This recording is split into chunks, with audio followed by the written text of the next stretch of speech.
Today on our food adventure, we're going to the coastal state of Goa in India for a delicious fish caldine.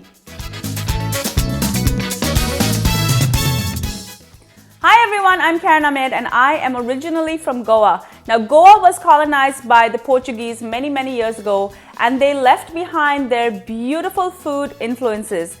A caldine, unlike other very fiery and spicy Goan curries, is quite mild and mellow.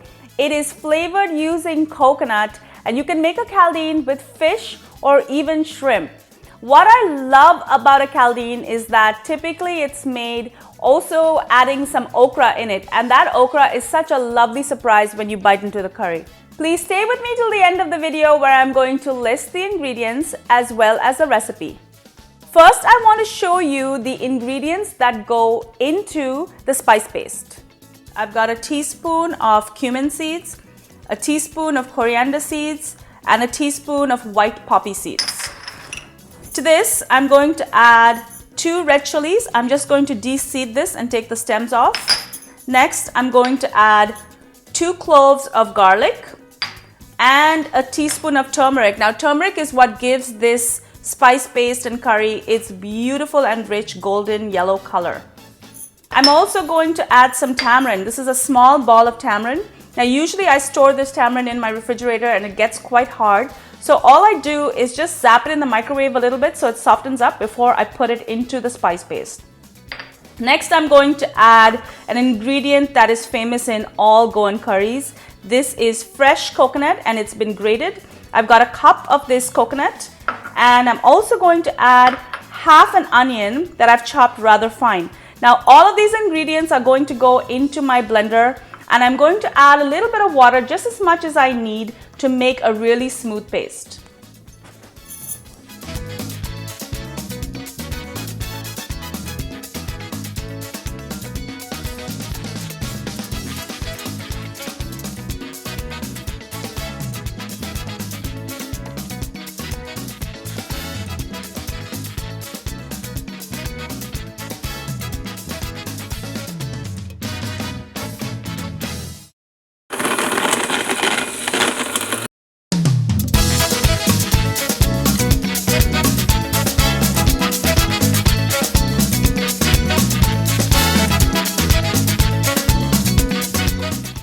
Once I have my spice paste ground and ready, I'm ready to start working on the curry. I'm going to heat up some oil in a saute pan and I'm going to saute half an onion. Now, I already chopped up a whole onion. I used half of it in the spice paste and the other half is going to be sauteed in a pan.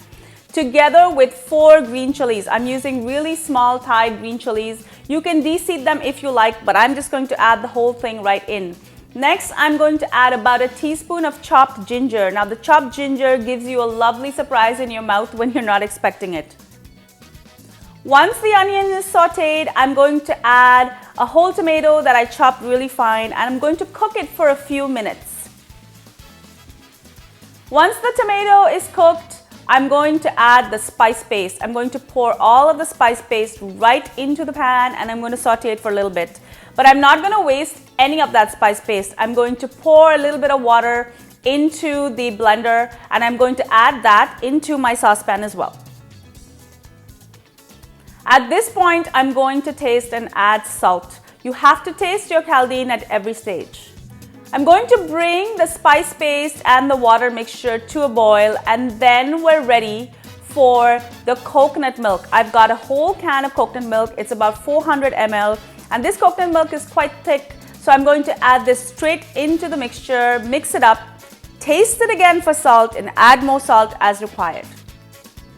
Once this mixture has come to a boil, I'm going to add the okra into the mixture. I've got about 10 okra that I've cut the stems off and I've simply slit them in half. Now, in most caldines, I've noticed that people add the okra right at the end, but that does not make any sense to me at all.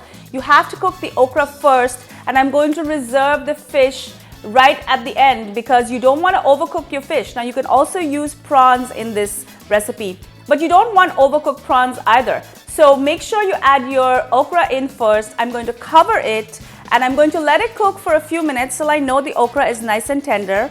And then I'm going to open up the dish and I'm going to add my fish. I've got about a pound of tilapia. It's fillet of tilapia. You can use any kind of fish you like. Typically in this recipe, they use pomfret. If you like, you can marinate the pomfret ahead of time with some ginger and garlic paste and just some lemon and some salt.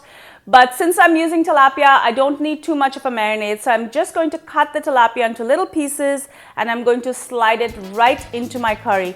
I'm going to cover it and just cook it for a few minutes because that's all it needs for the fish to be beautiful and tender.